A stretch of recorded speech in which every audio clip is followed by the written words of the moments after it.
Lines and angles. तो पहले line segment पढ़ लेते हैं क्या होता है। लाइन सेगमेंट क्या होता है, जिसका बोथ एंड फिक्स्ड होता है।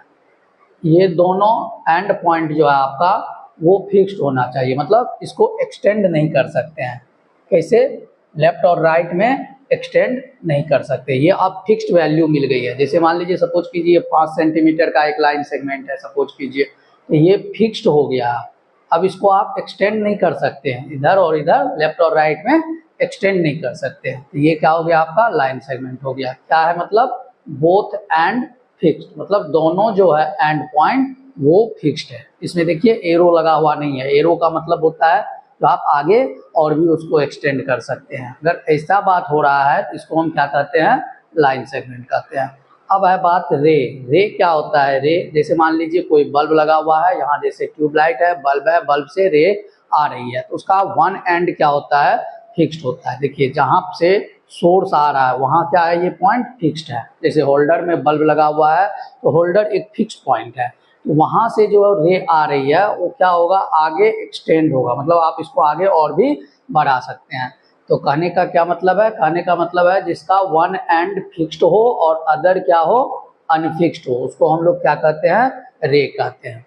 नेक्स्ट आता है कॉलिनियर पॉइंट्स क्या होता है। तो देखिए कॉलिनियर का मतलब होता है एक लाइन पे सारे पॉइंट आ जाना चाहिए। क्या होना चाहिए, अगर 3 या उससे ज़्यादा पॉइंट्स कॉलिनियर कहलाता है। कब कहलाता है, जब वो सेम लाइन पे आकर के रुक जाए, मतलब सारे पॉइंट कहाँ पे लाइ करना चाहिए, एक लाइन पे लाइ करना चाहिए। ठीक है, जैसे मान लीजिए एक ये लाइन है, अगर इस पॉइंट पे यहाँ भी पॉइंट है, यहाँ भी है, यहाँ भी है, यहाँ भी है, यहाँ भी है, अगर सारे पॉइंट एक ही लाइन पे आ जाता है तो उसको हम क्या कहते हैं, जो सारे पॉइंट क्या है मेरा, कॉलिनियर पॉइंट है। जैसे P Q R S T क्या है, एक लाइन एल के ऊपर आया हुआ है, इसको क्या बोलते हैं हम लोग, कॉलिनियर पॉइंट बोलते हैं। तो कॉलिनियर का और भी एक तरीका है, जो आपका इसका लेंथ पी क्यू का लेंथ, क्यू आर का लेंथ, आर एस का लेंथ, एस टी का लेंथ, अगर आप सबको प्लस कर दीजिएगा तो किसके बराबर आ जाइएगा, पी और टी के बराबर आ जाइएगा। किसके इक्वल आ जाइएगा, पी टी के इक्वल आ जाइएगा। तो इसका मतलब ये भी है, जो अगर सबका सम क्या हो जाए, इक्वल हो जाए फर्स्ट और लास्ट पॉइंट का, तो हम क्या कहते हैं उसको, जो सारे पॉइंट है वो कहाँ पे है, एक लाइन पे लाई कर रहा है, मतलब क्या है, कॉलिनियर है। इसको ध्यान से समझिए। कॉलिनियर पॉइंट जो है आपका आता भी है और 10th क्लास में भी इसका कॉन्सेप्ट है कोऑर्डिनेट ज्योमेट्री में, तो 10th क्लास के वीडियो में मेरा अपलोड है। नेक्स्ट जो पॉइंट है हम लोग का वो क्या है, नॉन कॉलिनियर पॉइंट्स। तो नॉन कॉलिनियर पॉइंट्स मतलब हुआ कहने का, जो 3 और उससे ज़्यादा पॉइंट्स जो क्या हो, एक लाइन पे लाई नहीं करता हो। जैसे ए यहाँ पे है, बी यहाँ पे है, सी यहाँ पे है, अगर आप मिलाइएगा तो ए सी मिल जाएगा, एक लाइन बनेगा, लेकिन बी इस पे लाई नहीं करेगा, लाइन ए सी पे।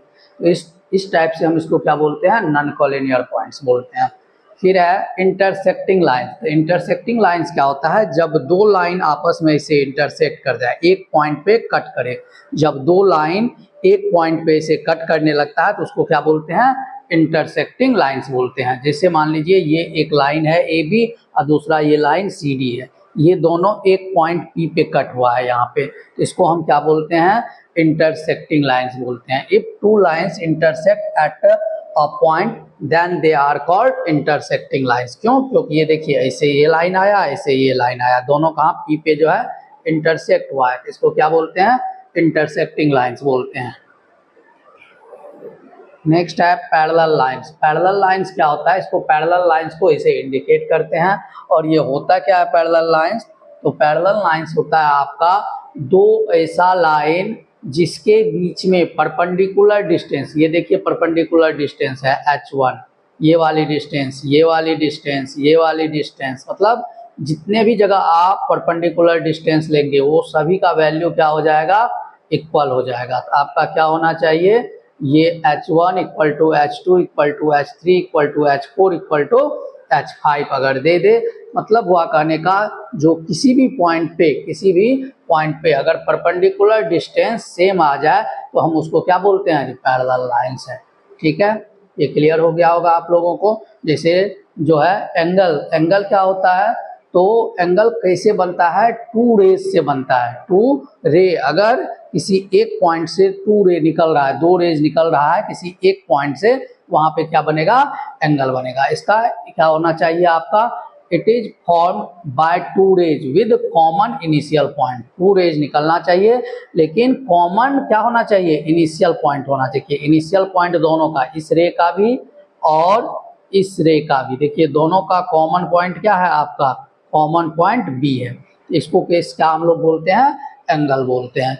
ये एंगल को लिखने का क्या तरीका है, ए बी सी, या तो आप पहले लिख लीजिए angle of A B C, या इसी को आप बोल दीजिए एंगल बी, देखिए लिखे हैं, या इसी को बोल दीजिए आप एंगल वन, एंगल नाम दे दीजिए वन करके, या इसी को आप अगर ऐसे लिखे सी बी ए, ये भी सही है, एंगल सी बी ए ऐसे भी लिख सकते हैं। एक एंगल को रिप्रेजेंट करने का कई तरीका है, ए बी सी से लिखिए, या वन दे करके लिखिए, या यहाँ एक्स ले लीजिए, वन की जगह एक्स दे दीजिए, तो कई तरह से रिप्रेजेंट करेंगे। जब हम लोग क्वेश्चन सॉल्व करेंगे तो वहाँ पे कई तरह से इसको, इस चीज़ को हम लोग रिप्रेजेंट करेंगे। तो इसको थोड़ा सा याद रखिएगा कि कैसे एंगल को रिप्रेजेंट किया जाता है।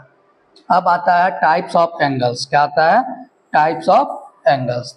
तो टाइप्स ऑफ एंगल में एक आता है एक्यूट एंगल। एक्यूट एंगल क्या होता है, वो एंगल जो 0 से ग्रेटर हो बट 90 से स्मॉलर हो। वो एंगल जो 0 से ग्रेटर हो और 90 से स्मॉलर हो। जैसे मान लीजिए, सपोज कीजिए एक्स एक एंगल है जो 0 से ग्रेटर है और 90 से स्मॉलर है, तो इसको हम लोग कहेंगे वो जो एक्स है वो एक्यूट एंगल है। फॉर एग्जांपल आपका ये एंगल अगर 30 डिग्री का है तो ये एक्यूट एंगल है, 60 डिग्री का एक्यूट एंगल होता है, 45 का एक्यूट एंगल होता है। इसी तरह राइट एंगल क्या होता है, राइट एंगल आपका 90 डिग्री का होता है। कितने डिग्री का होता है, 90 डिग्री का। राइट एंगल मतलब 90 डिग्री। जैसे ये वाला जो एंगल है वो क्या है आपका 90 डिग्री है, ये क्या है, राइट एंगल है। राइट एंगल है, समझ में आ गया आपको राइट एंगल क्या है।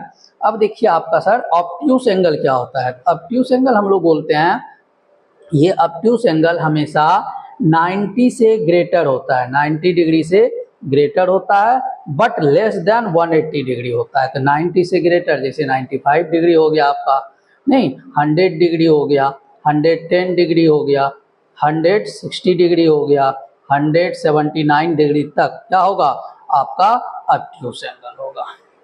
तो ऑब्ट्यूस एंगल जो है आपको समझ में आ गया होगा। नेक्स्ट जो टॉपिक है हम लोग का इसी में, वो क्या है, टाइप्स ही एंगल्स है। Straight angle. स्ट्रेट एंगल क्या कहलाता है, तो स्ट्रेट एंगल देखिए जैसा कि नाम से पता चल रहा है, स्ट्रेट, स्ट्रेट मतलब सीधा। जो एंगल है इनिशियल पॉइंट आपका ये हो गया, इनिशियल पॉइंट आपका ए है, तो आपका एक रे जो है इसके अपोजिट में, दोनों रे क्या होना चाहिए, एक दूसरे के अपोजिट में सीधी लाइन में आनी चाहिए। यहाँ पे जो एंगल बनेगा वो कितना बनेगा आपका, ये एंगल बनेगा, और ये एंगल कितने का होता है, 180 का होता है। कितने का होता है, 180 का। स्ट्रेट एंगल कितने का होता है आपका, 180 डिग्री का होता है। फिर है बात रिफ्लेक्स एंगल। रिफ्लेक्स एंगल क्या होता है आपका, तो देखिए रिफ्लेक्स एंगल का क्या मतलब है, जैसे मान लीजिए सपोज कीजिए ये एक 30 डिग्री एंगल है, इसका रिफ्लेक्स एंगल क्या होगा, ये यहाँ से लेके यहाँ तक। मतलब किसी भी एंगल का रिफ्लेक्स एंगल कैसे निकालते हैं, तो 360 में से उस एंगल को माइनस कर देते हैं। जैसे मान लीजिए सपोज कीजिए आपको 30 डिग्री का रिफ्लेक्स एंगल निकालना है, तो आप क्या करेंगे, 360 में से 30 को माइनस कर देंगे। तो कहने का क्या मतलब हुआ, रिफ्लेक्स एंगल होता क्या है, तो 180 से ग्रेटर होता है रिफ्लेक्स एंगल और 360 से स्मॉलर होता है। रिफ्लेक्स एंगल क्या होता है, 180 से ग्रेटर और 360 से स्मॉलर होता है। ठीक है, अगर मान लीजिए आपका एक एंगल दे रखा है x डिग्री, तो उसका रिफ्लेक्स एंगल क्या हो जाएगा, 360 माइनस एक्स। फॉर एग्जाम्पल अगर एक एंगल आपको यहाँ पे दे दे 45 डिग्री, तो आप उसका रिफ्लेक्स एंगल कैसे निकालेंगे, 360 माइनस 45 डिग्री। अब आता है कंप्लीट एंगल। कंप्लीट एंगल मतलब होता है पूरा कंप्लीट, मतलब एक बार आप एक चक्कर घूम लिए यहाँ से यहाँ तक, ठीक है, पूरा सर्कल बना लिए। यहाँ पे जो एंगल बन रहा है वो कितने का बन रहा है, 360 का। कंप्लीट एंगल कितने का होता है, 360 का। कंप्लीट एंगल कितने का होता है, 360 का। नेक्स्ट है एडजेसेंट एंगल। देखिए एडजेसेंट एंगल बड़ा इंपॉर्टेंट टॉपिक है, ठीक है, ये इसको ध्यान से समझिए। तो एडजेसेंट एंगल्स क्या होता है आपका, टू एंगल्स को हम लोग एडजेसेंट एंगल कहेंगे। कब? जब उसका कॉमन वर्टेक्स हो जाएगा। देखिए एक एंगल यहाँ पे 1 है, ये वाला एंगल है, और एक वाला ये वाला एंगल है। तो 1 एंगल है एक, और एक दूसरा क्या है? 2 एंगल है। देखिए ये दोनों एंगल का कॉमन वर्टेक्स है यहाँ पे क्या है? कॉमन है, ये कॉमन वर्टेक्स है। वर्टिसेस क्या होता है? वर्टेक्स क्या होता है? जिस पॉइंट से 2 और मोर रेज निकलता है, जिस पॉइंट से रेज, देखिए यहाँ से एक रे ये ए निकल रहा है और दूसरा बी निकला है, एक एंगल बना है 1, फिर जो है एक सी निकला है और ये डी है, तो दोनों के साथ भी एक एंगल 2 बनाया है। तो क्या है? ये कॉमन वर्टेक्स है। ठीक है, दोनों एंगल का कॉमन वर्टेक्स बी है। और यहाँ पे एक आर्म, देखिए यहाँ पे जो ये आर्म है, बी डी आर्म है, ये क्या है? कॉमन है। किसमें? इस एंगल में भी, 1 में भी है और 2 में भी है। तो क्या होना चाहिए? कॉमन वर्टेक्स होना चाहिए और 1 कॉमन आर्म होना चाहिए। क्या सब होना चाहिए? तो एक तो कॉमन वर्टेक्स होना चाहिए, 1 कॉमन वर्टेक्स होना चाहिए और 1 कॉमन आर्म होना चाहिए। तब हम लोग क्या कहेंगे? ये मेरा क्या है? आपका एडजेसेंट एंगल्स है। ठीक है, और नन कॉमन आर्म कौन है? बीसी है और एबी है। ये कॉमन आर्म के आइदर साइड में होना चाहिए। ये कॉमन आर्म है, तो नन कॉमन आर्म कौन हो गया? बीसी और एबी। ये दोनों क्या होना चाहिए? कॉमन आर्म के आइदर साइड में लाई करना चाहिए। कहाँ लाई करना चाहिए? आइदर साइड में लाई करना चाहिए। तो आई होप आप लोग को ये क्लियर हो गया होगा जो एडजेसेंट एंगल्स क्या होता है। तो एडजेसेंट एंगल्स में क्या होता है? कॉमन वर्टेक्स होता है, 1 कॉमन आर्म होता है और नन कॉमन आर्म जो है वो either side of common arm होता है। अब यहाँ पे देखिए लिखे हैं angle A B D that is 1 और C B D that is 2, दोनों क्या है? आपका एडजेसेंट एंगल है। अब आता है बात कम्प्लीमेंट्री एंगल्स क्या होता है। नहीं, तो दो एंगल का सम अगर 90 डिग्री आ जाए तो उसको हम लोग कम्प्लीमेंट्री एंगल्स बोलते हैं। 2 angles are said to be complementary if their sum is 90 degree. अगर दो का सम आपका 90 आ जाता है तो हम क्या कहते हैं? वो दोनों कम्प्लीमेंट्री एंगल है। जैसे एक अगर 60 डिग्री है तो दूसरा क्या होगा? कम्प्लीमेंट्री में 30 होगा। देखिए दोनों का सम 90 है। 45 का कम्प्लीमेंट्री 45 होता है इटसेल्फ, और 80 का कॉम्प्लीमेंट्री 10 होता है। क्यों? क्योंकि सबका सम क्या हो जाना चाहिए? 90 हो जाना चाहिए।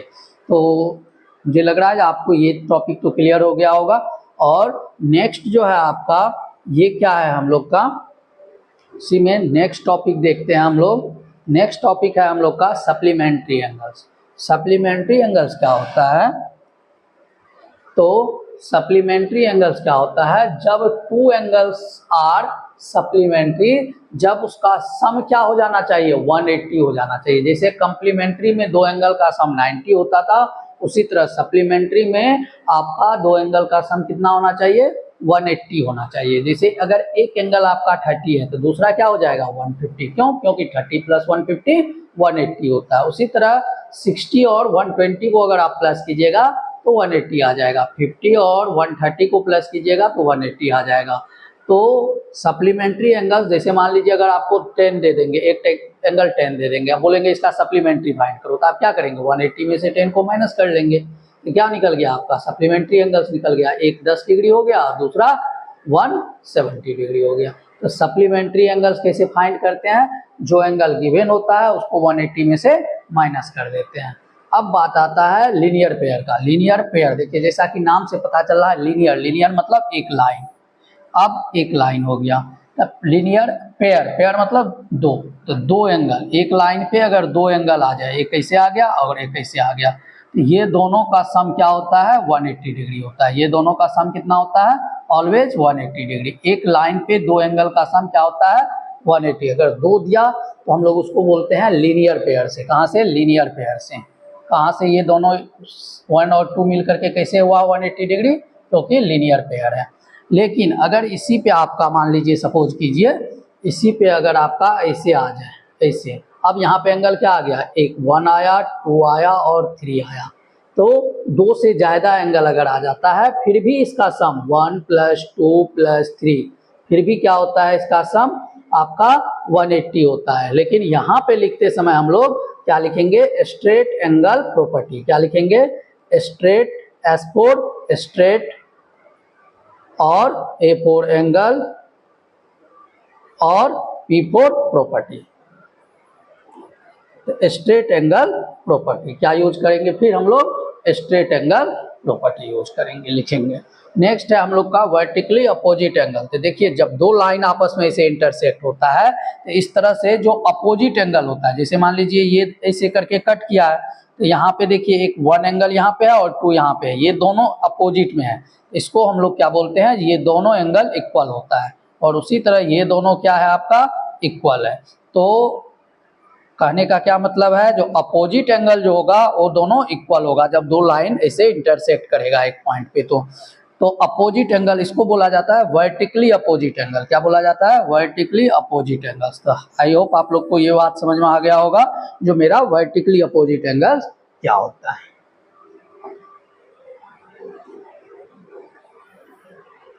नेक्स्ट है हम लोग का इसी में आपका और भी यूज है। तो क्या यूज है इसका, तो ये लास्ट टॉपिक चल रहा है इसका। तो इसमें क्या होता है आपको, जब दो पैरेलल लाइन है, दो पैरेलल लाइन ऐसे है, दो पैरेलल लाइन ऐसे है और इसको अगर कोई एक लाइन ऐसे कट कर रहा है, जैसे मान लीजिए एक लाइन है एम, दूसरा लाइन है एन, और इसको जो है एक ट्रांसवर्सल लाइन एल कट कर रहा है। क्या कर रहा है, कट कर रहा है, इंटरसेक्ट कर रहा है दो पॉइंट पे। कहाँ कहाँ इंटरसेक्ट कर रहा है, एक ये पॉइंट पे इंटरसेक्ट कर रहा है और दूसरा इस पॉइंट पे इंटरसेक्ट कर रहा है। इस तरह से आपका टोटल 8 एंगल्स बनता है, 1 2 3 4 5 6 7 और 8 एंगल्स का फॉर्मेशन होता है। इसमें रिलेशन होता है, कैसा रिलेशन होता है, एक होता है अल्टरनेट इंटीरियर एंगल। क्या होता है, alternate interior angles. Alternate interior angles क्या होता है आपका, तो देखिए इसके लिए आप ये चीज याद रखिए, जेड देखिए ये जेड बना हुआ है, तो जेड के इनर एंगल्स, एक एंगल्स ये हो गया और एक एंगल्स ये हो गया, तो ये दोनों अल्टरनेट इंटीरियर है। यहाँ देखिए जेड कहाँ बन रहा है, ऐसे करके आइए, ऐसे करके देखिए जेड बन गया आपका।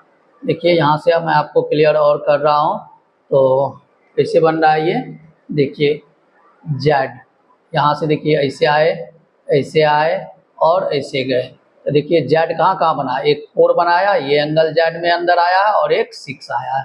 तो 4 और 6 क्या है मेरा अल्टरनेट इंटीरियर एंगल है, और ये दोनों आपस में क्या होता है, इक्वल होता है। उसी तरह अगर ऐसे करके जाइएगा, उल्टा जेड देखिएगा, ऐसे वाला जेड देखिएगा, तो क्या बनेगा आपका 3 और 5। तो एंगल 3 और 5 क्या है, अल्टरनेट इंटीरियर एंगल्स है। तो अगर अल्टरनेट इंटीरियर एंगल्स है तो आपका अल्टरनेट एक्सटीरियर एंगल भी होगा, अल्टरनेट एक्सटीरियर एंगल्स। तो ये क्या होता है आपका, जेड ही देखना है, लेकिन जेड के, अब देखिए मान लीजिए सपोज कीजिए इसको आगे बढ़ा दिए ऐसे करके, ठीक है, तो जेड के ऊपर का एंगल ऐसे और ऐसे वाला देखना है। तो यहाँ देखिए 1 और किसके इक्वल हो जाएगा, ये 1 जो है आपका, देखिए जेड बन रहा है ऐसे करके, तो 1 और 7, ये क्या है आपका अल्टरनेट एक्सटीरियर एंगल। कौन कौन, 1 इक्वल टू 7 का और 2 इक्वल टू किसका 8 का, ये क्या है मेरा अल्टरनेट एक्सटीरियर एंगल्स। नेक्स्ट जो है तीसरा पॉइंट वो क्या है हम लोग का, वो है कोरस्पॉन्डिंग एंगल्स। कोरेस्पॉन्डिंग एंगल्स क्या होता है आपका, कोरस्पॉन्डिंग एंगल्स क्या होता है, तो कोरस्पॉन्डिंग एंगल्स के लिए हम लोग क्या देखते हैं, एक लाइन जो है, ये जो ट्रांसवर्सल लाइन है, ये जो ऐसे करके ट्रांसवर्सल आया हुआ है, इसके वन साइड को देखना है, या तो आप लेफ्ट देख लीजिए या राइट देख लीजिए। तो लेफ्ट के लाइन के ऊपर और इस लाइन के भी ऊपर, ये दोनों क्या कहलाता है, कोरस्पॉन्डिंग कहलाता है। और लाइन के नीचे और लाइन के नीचे वाला एंगल भी क्या कहलाता है, कोरस्पॉन्डिंग कहलाता है। तो अब यहाँ देखिए लाइन के ऊपर कौन है, 1 और लाइन के ऊपर 5, मतलब वन साइड ही होना चाहिए, या तो आप लेफ्ट में देखेंगे या राइट में देखेंगे। तो लेफ्ट में पहले देखिए तो 1 और 5 आ गया, तो angle 1 is equal to angle 5 का, और अगर हम लोग यहाँ देखें तो लाइन के नीचे थे, क्या बनेगा 4 = 8 का। फिर अगेन आप देखिए इस साइड से राइट साइड में आइए तो क्या बनेगा आपका 2 = 6 का और 3 = 7 का। इसको हम क्या बोलते हैं, करस्पॉन्डिंग एंगल्स। बिल्कुल ये सब जो है ना आपको याद होना चाहिए। अगर आप ये याद कर लेते, इसका तो सबसे ज़्यादा यूज करेंगे हम लोग लाइन्स एंड एंगल्स में क्वेश्चन सॉल्व करते समय, सबसे ज़्यादा यूज इसी टॉपिक का होता है। अब आता है बात आपका अल्टरनेट इंटीरियर एंगल समझ में आ गया, अल्टरनेट एक्सटीरियर समझ में आ गया, करस्पॉन्डिंग एंगल समझ में आ गया। अब आता है बात आपका एक जो इसमें सम ऑफ को इंटीरियर एंगल्स, किसके बारे में अब हम लोग बात करेंगे, सम ऑफ को इंटीरियर एंगल्स के बारे में। तो ये क्या होता है उसको देखते हैं। सम ऑफ को इंटीरियर एंगल्स, सम ऑफ को इंटीरियर एंगल्स, सम ऑफ को interior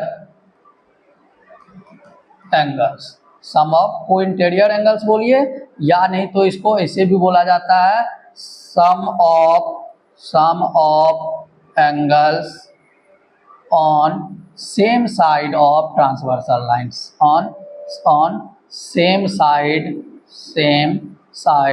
of transversal line, sum of angles on same side of transversal line. लेकिन ध्यान क्या रखना है, इंटीरियर एंगल्स होना चाहिए। कौन सा एंगल होना चाहिए, इंटीरियर एंगल्स होना चाहिए। कौन सा, सम ऑफ इंटीरियर एंगल्स होना चाहिए। किसका बात हम लोग कर रहे हैं, इंटीरियर की बात कर रहे हैं। तो sum of interior angles on the same side of transversal line, या इसी को हम लोग शॉर्ट फॉर्म में सम ऑफ को इंटीरियर एंगल्स लिख देते हैं। ठीक है, तो ये क्या होता है, तो देखिए 4 और 5 क्या है, ट्रांसवर्सल लाइन के एक साइड में ही और इनर एंगल्स है, तो 4 और 5। तो यहाँ क्या होगा, एंगल 4 प्लस एंगल 5 ये किसके इक्वल होगा, 180 के होगा, और 3 + 6 भी किसके इक्वल होगा, 180 के इक्वल होगा। तो ये ध्यान में रखिएगा, जो जब हम लोग यूज करेंगे इस टॉपिक का, तो आगे में क्या लिख देंगे रीजन में, सम ऑफ को इंटीरियर एंगल, सम ऑफ को इंटीरियर एंगल्स। क्यों, क्योंकि ज्योमेट्री में जो भी हम लोग काम करते हैं उसको फिर से क्या करना पड़ता है, मुझे रीजन में लिखना पड़ता है आगे। तो मुझे उम्मीद है आप लोगों को ये वीडियो बहुत अच्छा लगा होगा, और इसको आप लोग पहले जो है अच्छे से समझिए, लर्न कीजिए। फिर नेक्स्ट वीडियो में हम आप लोगों के लिए लेकर के आएंगे एक्सरसाइज और एग्जाम्पल क्वेश्चन, एग्जाम्पल और एक्सरसाइज के टोटली क्वेश्चन हम लोग सॉल्व करेंगे लाइन्स एंड एंगल्स का। बहुत ही इंपॉर्टेंट टॉपिक है ये, पहले आप लोग इसको जो है अच्छे से समझिए, इसको लर्न कीजिए, फिर नेक्स्ट वीडियो में हम लोग मिलते हैं।